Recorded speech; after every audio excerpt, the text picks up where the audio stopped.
पाकिस्तान के साबिक बैटर इमरान नज़ीर ने अपने माजी का तल्ख किस्सा सुनाया जब इन्हें 3 दिन जेल में गुजारना पड़े थे।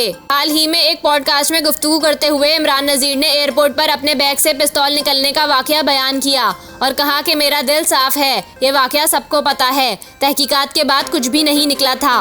क्रिकेटर ने बताया कि इन दिनों में मुरीद के में रहता था और इतना ज्यादा सफर नहीं किया था।